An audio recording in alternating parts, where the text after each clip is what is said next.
ഒരു മാസം കൊണ്ട് 15 കിലോ വരെ കുറയ്ക്കാൻ പറ്റും എന്ന് പറഞ്ഞു കഴിഞ്ഞാൽ നിങ്ങൾ വിശ്വസിക്കുമോ എന്നറിയില്ല. പക്ഷേ സാധാരണ നമ്മളിവിടെ കുറച്ച് വരുന്നത് ഒരു മാസം കൊണ്ട് 15 കിലോ വരെയൊക്കെ തന്നെയാണ്. നമ്മുടെ ക്ലയൻസ്, നമ്മുടെ പേഷ്യൻസ് നമ്മളെ ഫോണിലൊക്കെ കോൺടാക്ട് ചെയ്യുമ്പോൾ ആദ്യമായിട്ട് പറയുന്നത്, ഞാൻ ഒത്തിരി എക്സസൈസ് ചെയ്യുന്നുണ്ട്, ഒരുപാട് പോർഷൻ കൺട്രോൾ ചെയ്യുന്നുണ്ട്, എന്നിട്ടും എൻ്റെ വെയിറ്റ് കുറയുന്നില്ല, അവിടെ വന്നാൽ കുറയ്ക്കാൻ പറ്റുമോ എന്നുള്ള ചോദ്യമാണ്. ഞാൻ ഒട്ടും ചിന്തിക്കാറില്ല. ഞാൻ പറയും പോന്നോളൂ, ഒരു കുഴപ്പമില്ല. കാര്യം ഞാൻ അത്രയും കോൺഫിഡൻ്റ് ആണ്, ഇവിടെ അത്രയും നല്ല റിസൾട്ടാണ് നമുക്കിതിന് വേണ്ടി കിട്ടാറുള്ളത്. കാരണം കൃത്യമായിട്ടുള്ള ഡയറ്റും വ്യായാമ മുറകളും പാലിച്ചു കഴിഞ്ഞാൽ ആർക്കും കുറയ്ക്കാവുന്നതേ ഉള്ളൂ വെയിറ്റ്. അപ്പോൾ ഇവിടെ നമ്മൾ എങ്ങനെയാണ് കൃത്യമായി വ്യായാമവും ഡയറ്റും ചെയ്യിപ്പിക്കുന്നത്, എന്തൊക്കെ കാര്യങ്ങൾ ചെയ്തിട്ടാണ് വെയിറ്റ് കുറയ്ക്കുന്നത് എന്നൊക്കെയാണ് ഞാൻ ഇന്നത്തെ വീഡിയോയിൽ നിങ്ങളുമായിട്ട് ഡിസ്കസ് ചെയ്യുന്നത്. ഞാൻ doctor Amina, medical officer, Prana nursing care centre.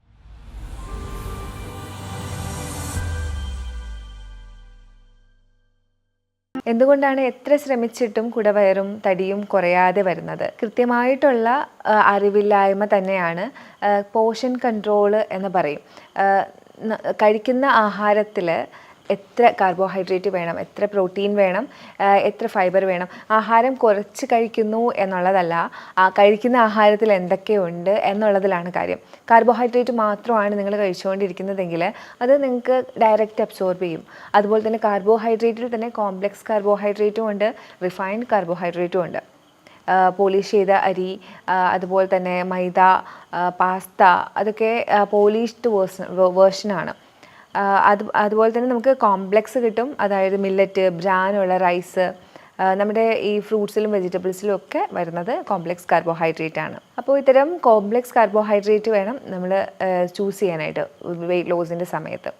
ഈ പോർഷൻ കൺട്രോളിൽ തന്നെ കോംപ്ലക്സ് കാർബോഹൈഡ്രേറ്റ് ആയിരിക്കണം എടുക്കാനായിട്ട്. അതുപോലെ തന്നെ പ്രോട്ടീൻ ഉണ്ടാവണം, നല്ല ഫൈബർ കണ്ടൻറ് ഉണ്ടാവണം, നല്ല ഫാറ്റ് ഉണ്ടാവണം. ഫൈബറിനായിട്ട് നമുക്ക് വിവിധങ്ങളായിട്ടുള്ള വെജിറ്റബിൾസ് ഉപയോഗിക്കാം. പ്രോട്ടീനായിട്ട് നിങ്ങൾക്ക് വേണമെങ്കിൽ നോൺ വെജിറ്റേറിയൻ സാധനങ്ങൾ ഉപയോഗിക്കാം. ഞാൻ എപ്പോഴും പറയുന്നത് പോലെ നോൺ വെജിറ്റേറിയൻ ഉപയോഗിച്ചോളൂ. നിങ്ങൾക്ക് ചിക്കൻ ഉപയോഗിക്കാം, മീൻ ഉപയോഗിക്കാം. അതിനെ നിങ്ങൾ ടോക്സിനാക്കി മാറ്റാതെ ഇരിക്കുക. അത് നിങ്ങൾ കുക്ക് ചെയ്യുന്നതിൽ മെത്തേഡുകളിലൂടെ അതിനെ ടോക്സിനാക്കാതിരിക്കുക. റിഫൈൻ ഓയിൽസൊക്കെ യൂസ് ചെയ്ത് കുക്ക് ചെയ്യുന്നവരുണ്ടായിരിക്കും. അപ്പോൾ അത്തരം കാര്യങ്ങൾ ചെയ്യാതിരിക്കുക. എപ്പോഴും വിർജിൻ കോക്കനട്ട് ഓയിൽ ഉപയോഗിക്കാൻ ശ്രമിക്കുക. റിഫൈൻ ഓയിലിലൊക്കെ കൊഴുപ്പ്, ചീത്ത കൊളസ്ട്രോൾ ഒരുപാട് അധികം ഉള്ളതാണ്. അതുപോലെ തന്നെ പോർഷൻ കൺട്രോളൊക്കെ ചെയ്യുന്നുണ്ടാവും, കറക്റ്റ് ബാലൻസ്ഡ് ആയിട്ടൊക്കെ ചില ആളുകൾ ഫുഡ് കഴിക്കുന്നുണ്ടാവും. അപ്പോൾ കുറച്ച് ഫുഡ് കഴിക്കുന്നത് കാരണം ഇവർക്ക് വേറെ എന്തെങ്കിലുമൊക്കെ റീപ്ലേസ് ചെയ്യേണ്ടി വരും. അപ്പോൾ അതിനായിട്ട് ചില ആളുകളെങ്കിലും ചൂസ് ചെയ്യുന്നത് ചോക്ലേറ്റ്സും ബിസ്ക്കറ്റും അതുപോലുള്ളവയായിരിക്കും. അപ്പോൾ അത്തരം റീപ്ലേസ്മെൻറ്റുകൾ ചെയ്യാതിരിക്കുക. എപ്പോഴും ഇൻ ബിറ്റ്വീൻ, ഞാൻ എപ്പോഴും പറയും, മിഡ് മോർണിംഗ്, മിഡ് നൂൺ, ആ ഒരു സമയങ്ങളിൽ നിങ്ങൾ ചെറിയ രീതിയിലുള്ള ചെറിയ കാലറി ഉള്ള എന്തെങ്കിലും കഴിക്കുക. അതായത് രാവിലെ സമയങ്ങളിൽ നിങ്ങൾക്കൊരു ബട്ടർ മിൽക്ക് കുടിക്കാൻ, ചിലപ്പോൾ ഒരു വെജിറ്റബിൾ വെച്ചിട്ടുള്ള ജ്യൂസ്, നമ്മുടെ കുമ്പളങ്ങ ജ്യൂസ് അല്ലെങ്കിൽ കുമ്പറിൻ്റെ ജ്യൂസ് അല്ലെങ്കിൽ ഒരു ക്യാരറ്റ് ജ്യൂസ്, ഇത് നിങ്ങൾക്ക് കുടിക്കാം. അല്ലെങ്കിൽ ഹോൾ ഫ്രൂട്ട് കഴിക്കുക.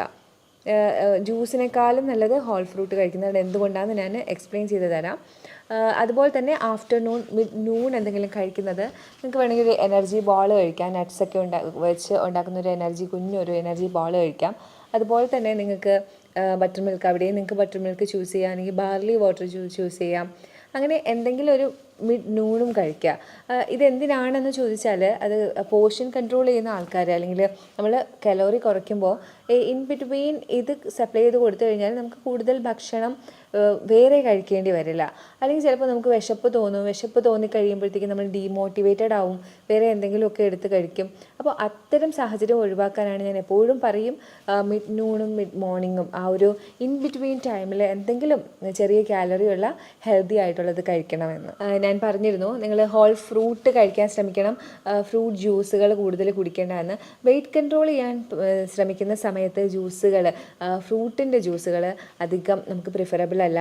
അതിന് കാരണം ഫ്രൂട്ട് ജ്യൂസിനകത്ത് ഒത്തിരി ഷുഗർ എന്ന് പറയുമ്പോൾ ഫ്രക്ടോസ് ആണ് ഇതിനകത്തുള്ളത്. എന്നാൽ പോലും അമിതമായാൽ അമൃതം വിഷമാണ്. കൂടുതലായിട്ടുള്ള ഈ ഫ്രക്ടോസ് അത് നമ്മൾ അരിച്ചെടുത്തിട്ടാണ് നമ്മൾ ജ്യൂസ് എടുക്കുന്നത്, അല്ലേ? അപ്പോൾ ഈ നമ്മുടെ ഫൈബർ എല്ലാം മാറുന്നുണ്ട്. അപ്പോൾ ഫൈബർ എല്ലാം മാറിയിട്ട് പിന്നെ ഈസി ആയിട്ട് ഷുഗർ നമ്മുടെ രക്തത്തിൽ കൂടാനായിട്ട് ജ്യൂസസ് കാരണമാകും. അപ്പോൾ ജ്യൂസസ് എടുക്കാതിരിക്കുക. വെയിറ്റ് ലോസ് ചെയ്യുന്നവർ ഫ്രൂട്ട് ജ്യൂസസ് കൂടുതലായിട്ട് എടുക്കാതിരിക്കുക. നിങ്ങൾക്ക് വെജിറ്റബിൾ ജ്യൂസസ് പ്രിഫർ ചെയ്ത് അത് എടുക്കാം. പക്ഷേ നിങ്ങൾ ഫ്രൂട്ട് ജ്യൂസിന് പകരം ഹോൾ ഫ്രൂട്ട് കടിച്ച് കഴിക്കുക. ഇനി അടുത്തതായിട്ട് ശ്രദ്ധിക്കാനുള്ളൊരു കാര്യം, പലരും ശ്രദ്ധിക്കാതെ പോകുന്നത് ഡിന്നർ ടൈമിംഗ് ആണ്. അപ്പോൾ ഇന്ന് നമുക്ക് തിരക്കേറിയ ജീവിതത്തിൽ നമുക്ക് ഡിന്നർ ലേറ്റായിട്ട് കഴിക്കുന്ന ഒരു പ്രവണത കണ്ടുവരുന്നുണ്ട്. നമ്മളിവിടെ വരുന്നവർക്കും അല്ലാതെയൊക്കെ പറഞ്ഞു കൊടുക്കുന്നതാണ്, നിങ്ങൾ ഒരു 6:30 7:30 ഉള്ളിൽ ഭക്ഷണം കഴിക്കുക. ഇത്തരം ശീലം നിങ്ങൾക്ക് കൂടുതൽ സമയം ഒരു ഫാസ്റ്റിംഗ്, രാത്രി നിങ്ങൾക്ക് കിട്ടുന്ന ഒരു ഇൻ്റർമീഡിയറ്റ് ഫാസ്റ്റിങ്ങിൻ്റെ എഫക്റ്റ്, ഇതിൽ കൂടുതലും നല്ലത് 5:30 കഴിക്കുന്നതാണ്. സൂര്യൻ അസ്തമിക്കുന്നതിന് മുമ്പ് തന്നെ ഡിന്നർ കഴിക്കുന്നതാണ് കൂടുതലും നല്ലത്. ഈ ഡിന്നർ നിങ്ങൾക്ക് വേണമെങ്കിൽ 5:30 മുമ്പാണ് കഴിക്കുന്നതെങ്കിൽ ഡിന്നറായിട്ട് നിങ്ങൾക്ക് എന്തെങ്കിലും റോസ് സാലഡോ അല്ലെങ്കിൽ ഫ്രൂട്ട് സാലഡോ അങ്ങനെ എന്തെങ്കിലുമൊക്കെ നിങ്ങൾക്ക് പ്രിഫർ ചെയ്യാം. പക്ഷേ സൂര്യൻ അസ്തമിച്ചതിന് ശേഷമാണെങ്കിൽ ലോങ് ടേം ആയിട്ട് ഇത്തരം ഫ്രൂട്ട് കഴിക്കുന്നത് നിങ്ങൾ ഒരിക്കലും പ്രിഫർ ചെയ്യരുത്. അത് നിങ്ങൾക്ക് ലിവറിന് പ്രശ്നങ്ങൾ ഉണ്ടാക്കും. എപ്പോഴും 6:30 ശേഷം കഴിക്കുമ്പോൾ ഒരു മിക്സ് ചെയ്ത് തന്നെ കഴിക്കാനായിട്ട് ശ്രമിക്കുക. എന്തെങ്കിലും കുക്ക് ഫുഡ് കഴിക്കാനായിട്ട് ശ്രമിക്കുക. ലൈറ്റായിട്ട് കഴിക്കുക. പ്രോട്ടീൻ കൂടുതലും കാർബോഹൈഡ്രേറ്റ് കുറവും ആയിട്ടുള്ള ഭക്ഷണം കഴിക്കുന്നതായിരിക്കും ഏറ്റവും നല്ലത്. ഇങ്ങനെ ഭക്ഷണത്തിൽ മാത്രം ശ്രദ്ധിച്ചതുകൊണ്ട് നമുക്ക് വെയിറ്റ് ലോസ് ചെയ്യാൻ പറ്റുമോ? ഒരിക്കലും ഇല്ല. നമ്മൾ എപ്പോഴും എക്സസൈസ് കൂടുതൽ ശ്രദ്ധിക്കേണ്ടിയിരിക്കുന്നു. നമ്മൾ എത്രത്തോളം ഡയറ്റിൽ ശ്രദ്ധിക്കുന്നു അത്രത്തോളം തന്നെ നമ്മൾ എക്സസൈസിലും ശ്രദ്ധിക്കേണ്ടിയിരിക്കുന്നു. കാരണം മെറ്റബോളിസം കൂട്ടാനായിട്ട് കൃത്യമായിട്ടുള്ള എക്സസൈസ്, വ്യായാമ മുറകളും കൂടി ഇതിൻ്റെ കൂട്ടത്തിൽ ചെയ്തു കൊടുക്കണം. ഇതിനായിട്ടൊരു ഗൈഡിൻ്റെ സഹായത്തോടെയോ അല്ലെങ്കിൽ ഒരു ഡോക്ടറുടെ സഹായത്തോടുകൂടിയോ എന്തൊക്കെയാണ് നിങ്ങൾക്ക് ചെയ്യാൻ പറ്റുന്നത് അത്തരം എക്സസൈസുകൾ ചെയ്യുക. എല്ലാവർക്കും ഒരുപോലെയല്ല. ചിലർക്ക് ചിലപ്പോൾ ഡിസ്കിന് എന്തെങ്കിലും പ്രശ്നം ഉണ്ടാവും, അല്ലെങ്കിൽ ഹെർണിയ പോലുള്ള പ്രശ്നങ്ങളുണ്ടാവും. അപ്പോൾ ഇത്തരത്തിലൊക്കെ ഉള്ളവർക്ക് വേറെ വേറെ ആസനകളോ അല്ലെങ്കിൽ എക്സസൈസുകളോ എല്ലാം ചെയ്യാൻ പറ്റാത്ത അവസ്ഥയൊക്കെ ഉണ്ട്. അപ്പോൾ എപ്പോഴും ഒരു ഗൈഡിൻ്റെ സഹായത്തോടു മാത്രം ഇത്തരം കാര്യങ്ങൾ ചെയ്യാനായിട്ട് പ്രത്യേകം ശ്രദ്ധിക്കുക. വയറിലെ ഫാറ്റ് കുറയുന്നില്ല, അതുപോലെ തന്നെ അരക്കെട്ടിലെ ഫാറ്റ് കുറയുന്നില്ല, ഇത്തരം കംപ്ലൈൻറ്റുകൾ ഒരുപാട് ആളുകൾ എപ്പോഴും പറയുന്നതാണ്.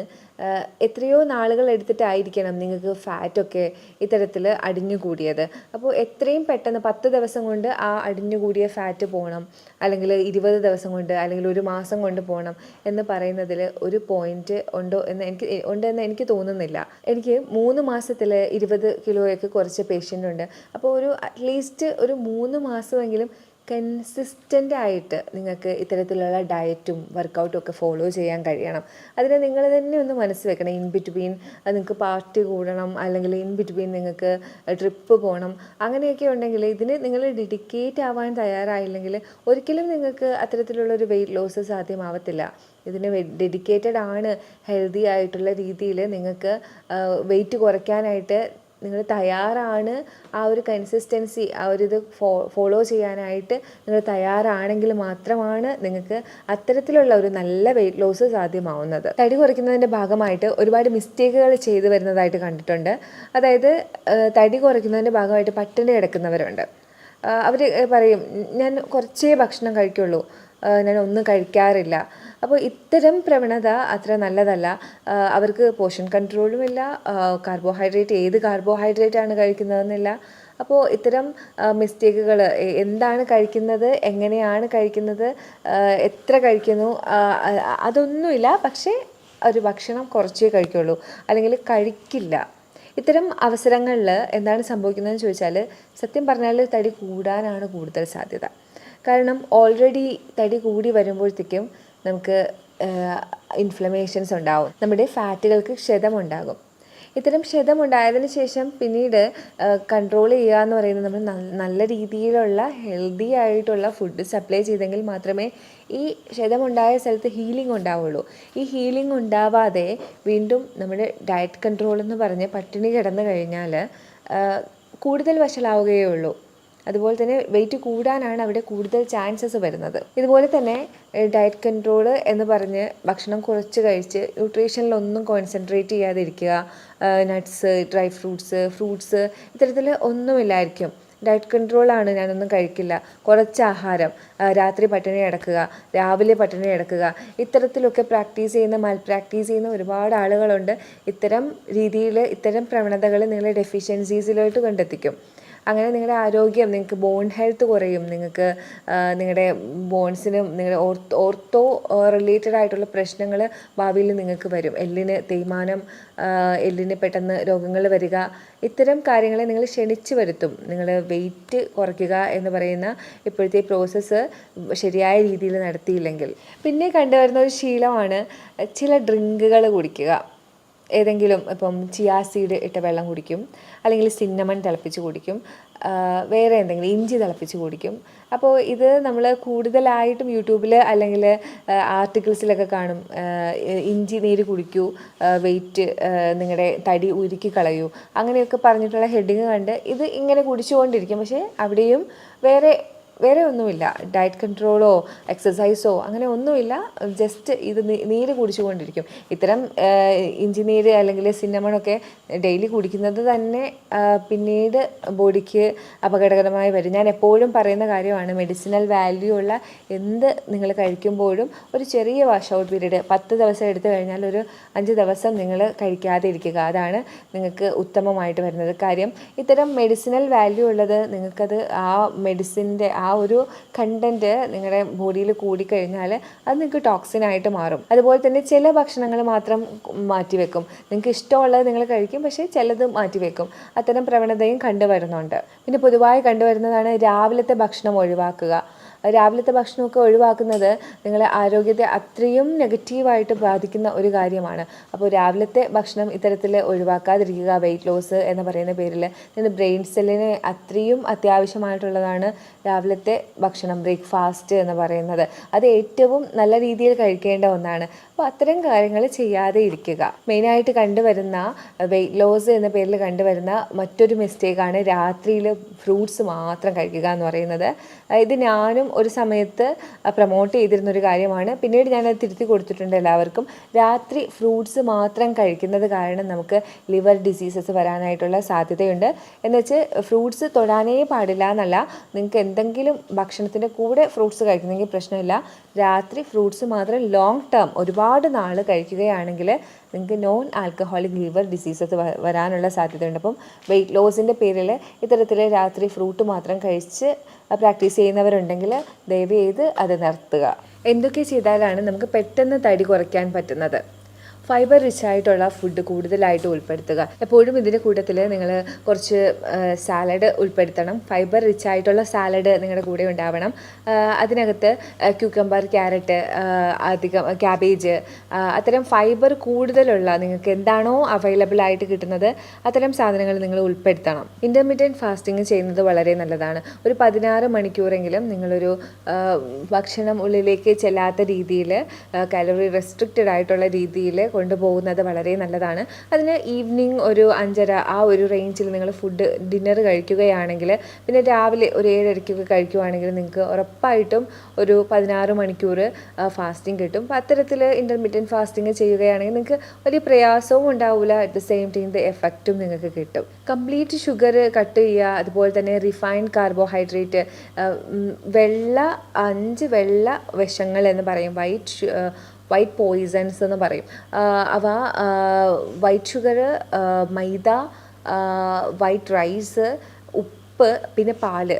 അപ്പോൾ ഇത്തരം സാധനങ്ങൾ നമുക്ക് തടിക്ക് മാത്രമല്ല, നമുക്ക് എന്തൊരു രോഗത്തിനായാലും ഏതൊരു കണ്ടീഷനിലൂടെ പോകുന്നതായാലും നിങ്ങൾക്ക് ഈ 5 വൈറ്റ് പോയിസൺസ് അവോയ്ഡ് ചെയ്യുന്നത് വളരെ നല്ലതായിരിക്കും. അപ്പോൾ ഈ ഒരു കണ്ടീഷനിലും റിഫൈൻഡ് ആയിട്ടുള്ള നമ്മുടെ റൈസ് ആയാലും ഷുഗർ ആയാലും ഒക്കെ കംപ്ലീറ്റ് ആയിട്ട് കട്ട് ഔട്ട് ചെയ്യുക. അതിന് പകരം നിങ്ങൾ എന്തെങ്കിലുമൊക്കെ റീപ്ലേസ് ചെയ്യാം. തേനൊക്കെ ആയാലും നമ്മൾ കൂടുതൽ കഴിക്കരുത്, പക്ഷേ ജസ്റ്റ് ഒന്ന് റീപ്ലേസ് ചെയ്യാനായിട്ട് തേനോ ഡേറ്റ് സിറപ്പോ അല്ലെങ്കിൽ ഡേറ്റ്സോ സ്മൂതിയിലൊക്കെ യൂസ് ചെയ്യാനായിട്ട് അത്തരത്തിൽ ഹെൽത്തി വൈസ് ചെയ്ത് കൊണ്ടുവരിക. നമ്മൾ ഒരു എഫേർട്ട് ഇടാതെ അല്ലാതെ നമുക്ക് ഇതിൽ ഒരു മാറ്റം കിട്ടുന്നതല്ല. റെഗുലറായിട്ട് എക്സസൈസ് ചെയ്യുക. ഒരു ദിവസം എക്സസൈസ് ചെയ്ത് പിറ്റേ ദിവസം ചെയ്യില്ല, പിന്നെ ഒരാഴ്ച കഴിഞ്ഞ് ചെയ്യുന്നു, അങ്ങനെയല്ല. റെഗുലർ എക്സസൈസ് ചെയ്യുക. അത്തരം എക്സസൈസ് കൂടി വന്നാൽ മാത്രമേ നമുക്ക് മെറ്റബോളിസം കൂടുകയും നമ്മുടെ വെയിറ്റ് കുറയുകയും ചെയ്യുള്ളൂ. പോർഷൻ കൺട്രോളിനെ കുറിച്ചൊക്കെ ഞാൻ നേരത്തെ തന്നെ പറഞ്ഞതാണ്. പോർഷൻ കൺട്രോളായി ബാലൻസ്ഡ് ആയിട്ടുള്ള പ്ലേറ്റ് കഴിക്കുക. അതുപോലെ തന്നെ 2 മീൽസ് പെർ ഡേ നിങ്ങൾക്ക് പ്രാക്ടീസ് ചെയ്യാം. രാവിലത്തെ ഭക്ഷണവും അതുപോലെ തന്നെ ഉച്ചയ്ക്കത്തെ ഭക്ഷണവും കഴിക്കുന്ന രീതിയിൽ, ഈവനിങ് ഭക്ഷണം കഴിക്കുന്നില്ല എന്ന് പറയുന്ന രീതിയിലും നിങ്ങൾക്ക് പ്രാക്ടീസ് ചെയ്യാം. തടി കുറയാനായിട്ട് ചില വൈറ്റമിൻസും മിനറൽസും ഒക്കെ നമ്മുടെ ബോഡിയിൽ അത്യാവശ്യമാണ്. Vitamin C, vitamin D, B vitamins, അതുപോലെ തന്നെ ഫോലേറ്റ്, ഇതൊക്കെ നമുക്ക് ശരീരത്തിലുണ്ടെങ്കിൽ ഇത്തരം വെയിറ്റ് മാനേജ്മെൻറ്റുകൾ നമുക്ക് എഫക്റ്റ് ചെയ്യത്തുള്ളൂ. അതുപോലെ തന്നെ ഒമേഗ 3 ഫാറ്റി ആസിഡ് ഒക്കെ സപ്ലൈ ചെയ്യുന്നത് കൊണ്ട് നമുക്ക് വെയിറ്റ് കുറയ്ക്കാനായിട്ട് പറ്റും. അപ്പോൾ ചില ആളുകൾ ചോദിക്കും, തടി കൂടുന്നത് ഇത്ര വലിയ പ്രശ്നമാണോ, ഇതിനെയൊക്കെ ഇത്രയും നമ്മൾ കെയർ ചെയ്യേണ്ട കാര്യമുണ്ടോ? ഞാൻ ചില പേഷ്യൻസിനോട് പറയും, തടി കൂടുക അല്ലെങ്കിൽ തടി കുറയുക എന്നുള്ളതിലുപരി നിങ്ങൾ ഫ്ലെക്സിബിൾ ആയിരിക്കുക, ആരോഗ്യത്തോടു കൂടി ഇരിക്കുക എന്നുള്ളതാണ്. ചില അവസരങ്ങളിൽ നമുക്ക് തടിയെ കൺട്രോൾ ചെയ്യാൻ പറ്റില്ല. അത്തരം അവസരങ്ങളിൽ വീണ്ടും വീണ്ടും നമ്മൾ അതോർത്ത് വിഷമിച്ച് ഇരിക്കുകയാണെങ്കിൽ ഡിപ്രഷനിലോട്ട് പോകാൻ മാത്രമേ കഴിയുകയുള്ളൂ. നമ്മളിവിടെ പറ്റുന്നതിൽ മാക്സിമം കാര്യങ്ങൾ ഹെൽത്തി ആയിട്ടുള്ള രീതിയിൽ ചെയ്യുക. അതിനപ്പുറം നിങ്ങൾക്ക് കഴിഞ്ഞില്ലെങ്കിൽ അതിനെ വിടുക എന്നല്ല ഞാൻ പറയുന്നത്. പക്ഷേ അത്തരം കാര്യങ്ങളിൽ നിങ്ങൾ ഫ്ലെക്സിബിൾ ആവാനായിട്ട് യോഗ ചെയ്യുക, കൃത്യമായിട്ടുള്ള എക്സസൈസ് ചെയ്യുക, ബോഡിയെ ഫ്ലെക്സിബിൾ ആക്കി വെക്കുക. എന്നാൽ ഇത്തരത്തിൽ തടി കൂടുന്നത് നമ്മൾ ശ്രദ്ധിക്കാത്ത രീതിയിൽ തടി കൂടി വന്നത് നെഗ്ലക്റ്റ് ചെയ്തത് കൊണ്ട്, നമ്മൾ ശ്രദ്ധിക്കാതെ തടി കൂടിയത് കാരണം PCOD, PCOS പോലുള്ള അസുഖങ്ങൾ, തൈറോയിഡിൻ്റെ പ്രശ്നങ്ങൾ, അതുപോലെ തന്നെ ഡയബറ്റീസ്, കൊളസ്ട്രോളിൻ്റെ പ്രശ്നങ്ങൾ ഒക്കെ തുടങ്ങുന്ന ഒരുപാട് ആളുകളുണ്ട്. വയറ്റിൽ നിന്ന് പോകാതിരിക്കുക തടി കൂടുതലായത് കാരണം.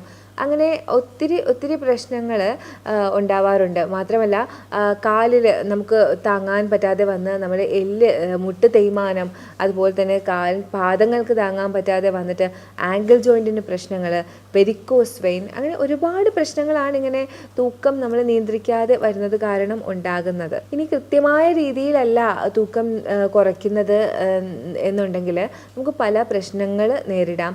വൈറ്റമിൻസിൻ്റെ ഡെഫിഷ്യൻസീസ് വന്നു ചേരാം.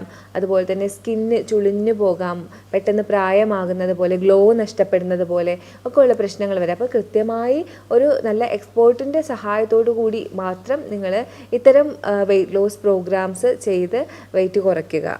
ചോറ് മാറ്റി ചപ്പാത്തി ആക്കിക്കൊണ്ട് നമുക്ക് വെയിറ്റ് കുറയ്ക്കാം എന്ന് നമ്മൾ കേട്ട് വരാറുണ്ട്. കാര്യത്തിൽ നമുക്ക് ചപ്പാത്തിയിലും ചോറിലും ഒക്കെ കാർബോഹൈഡ്രേറ്റ് തന്നെയാണ്. പക്ഷേ ചപ്പാത്തിയിലുള്ള നമ്മുടെ ഗ്ലൂക്കോസ് കുറച്ച് പതുക്കെയാണ് ബ്ലഡിലേക്ക് എത്തുന്നത് എന്നുള്ളതാണ്. അതുപോലെ തന്നെയാണ് കോംപ്ലക്സ് കാർബോഹൈഡ്രേറ്റ് ആയിട്ടുള്ള മില്ലറ്റും റാഗിയും ഒക്കെ. ഇത്തരം ഭക്ഷണങ്ങളും ഇപ്പം റൈസ് കഴിച്ച് അരമണിക്കൂർ കൊണ്ട് ബ്ലഡിലേക്ക് ഗ്ലൂക്കോസ് സെക്രീറ്റ് ചെയ്യുന്നു. മില്ലറ്റുകൾ കഴിച്ച് ഒരു 8 മണിക്കൂർ കഴിഞ്ഞിട്ടാണ് അത് ബ്ലഡിലേക്ക് ആഗിരണം ചെയ്യപ്പെടുന്നത്, സെക്രീറ്റ് ചെയ്യപ്പെടുന്നത്. അപ്പോൾ ഈ ഒരു വ്യത്യാസമാണ് വരുന്നത്. അതുകൊണ്ട് തന്നെ ഞാൻ എപ്പോഴും പറയുന്ന പോലെ കഴിക്കാം എന്ന് പറയുന്നത് വിചാരിച്ച് ഒരുപാട് കഴിക്കാമെന്നല്ല, ആവശ്യത്തിന് നിങ്ങൾക്ക് എത്ര വേണമോ അത്ര.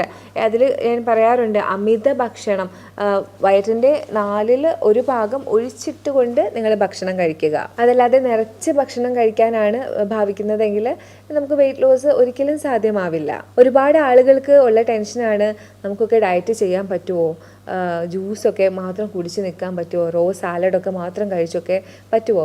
അപ്പോൾ ഇത്തരം ഉള്ള ആ ഒരു കൺഫ്യൂഷൻസ് എപ്പോഴും ഇവിടെ വരുന്ന പേഷ്യൻസിന് മാറിയിട്ട് പോകുന്നതാണ് ഞാൻ കാണുന്നത്.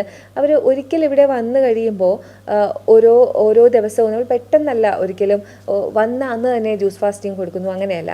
ആദ്യത്തെ ദിവസം എല്ലാ രീതിയിലുള്ള ഫുഡും കൊടുക്കും, പിന്നെ പതുക്കെ അവർക്ക് റോ സാലഡ് കൊടുക്കും, ഫ്രൂട്ട് കൊടുക്കും, പിന്നെ അതിനുശേഷം 2-3 ദിവസം ജ്യൂസ് ഫാസ്റ്റിംഗ് കൊടുക്കും. അതിൻ്റെ കൂടെ കൃത്യമായിട്ടുള്ള കൗൺസിലിങ്ങും കൂടി കൊടുത്തുകൊണ്ടായിരിക്കും ഇത്തരം കാര്യങ്ങൾ നമ്മൾ ചെയ്യിപ്പിക്കുന്നത്. അപ്പോൾ ഇത്തരം രീതിയിൽ കൊണ്ടുപോകുന്നത് കൊണ്ട് തന്നെ ആ ഒരു കോൺഫിഡൻസ് അവർക്ക് കിട്ടുമോ. അപ്പോൾ ഇങ്ങനെയൊക്കെ ചെയ്തുകൊണ്ട് നമുക്ക് നമ്മുടെ ജീവിതത്തിൽ ഒരു ദിവസം മുന്നോട്ട് നീക്കാം, അല്ലെങ്കിൽ കുറച്ച് നാളുകൾ ഇത്തരത്തിൽ പ്രാക്ടീസ് ചെയ്താലും നമുക്ക് മുന്നോട്ട് പോകാം എന്നുള്ള കോൺഫിഡൻസ് കിട്ടും. അപ്പോൾ അങ്ങനെ പേടിച്ചിരിക്കുന്നവരുണ്ടെങ്കിൽ അങ്ങനെയൊന്നും പേടിക്കേണ്ട ആവശ്യമില്ല ഒരിക്കലും. നമുക്ക് എത്തരത്തിലുള്ള ഫുഡായാലും അത് നമുക്ക് കഴിക്കാവുന്നതേ ഉള്ളൂ. നമ്മൾ ജസ്റ്റ് മനസ്സ് വെക്കേണ്ട കാര്യമേ ഉള്ളൂ. എന്തായാലും എല്ലാവരും ഒന്ന് ശ്രമിച്ച് നോക്കുക. ഇത്തരത്തിൽ നല്ല ആരോഗ്യകരമായിട്ടുള്ള ഭക്ഷണങ്ങൾ ട്രൈ ചെയ്ത് നോക്കുക. വെയിറ്റ് ലോസ് ഒക്കെ സാധ്യം തന്നെയാണ്. അതിന് കൃത്യമായിട്ടുള്ള രീതിയിൽ നിങ്ങൾ ചെയ്യുക. ഇത്തരം പോർഷൻ കൺട്രോളും ഞാൻ നേരത്തെ പറഞ്ഞതുപോലെ റിഫൈൻഡ് കാർബോഹൈഡ്രേറ്റ് ഒക്കെ ഒഴിവാക്കി എല്ലാം ശ്രദ്ധിച്ചുകൊണ്ടുള്ള രീതിയിലായിരിക്കണം വെയിറ്റ് ലോസിന് വേണ്ടി ശ്രമിക്കാനായിട്ടുള്ളത്. അപ്പോൾ വെയിറ്റ് ലോസിന് വേണ്ടി ശ്രമിക്കുന്നവർ എത്രയും വേഗം മടി കൂടാതെ കൺസിസ്റ്റൻസിയോടുകൂടി തന്നെ വെയിറ്റ് ലോസ് ചെയ്യുക. ഞാൻ പറഞ്ഞ കാര്യങ്ങളൊക്കെ നിങ്ങൾക്ക് കൃത്യമായിട്ട് മനസ്സിലായെന്ന് വിചാരിക്കുന്നു. ഇനി ഇതിലെന്തെങ്കിലും ഡൗട്ട് ഉണ്ടെങ്കിൽ നിങ്ങൾക്ക് താഴെ കാണുന്ന നമ്പറിൽ കോൺടാക്റ്റ് ചെയ്യാവുന്നതാണ്. അപ്പോൾ വേറൊരു വീഡിയോയിൽ കാണുന്നവരേക്കും ബൈ.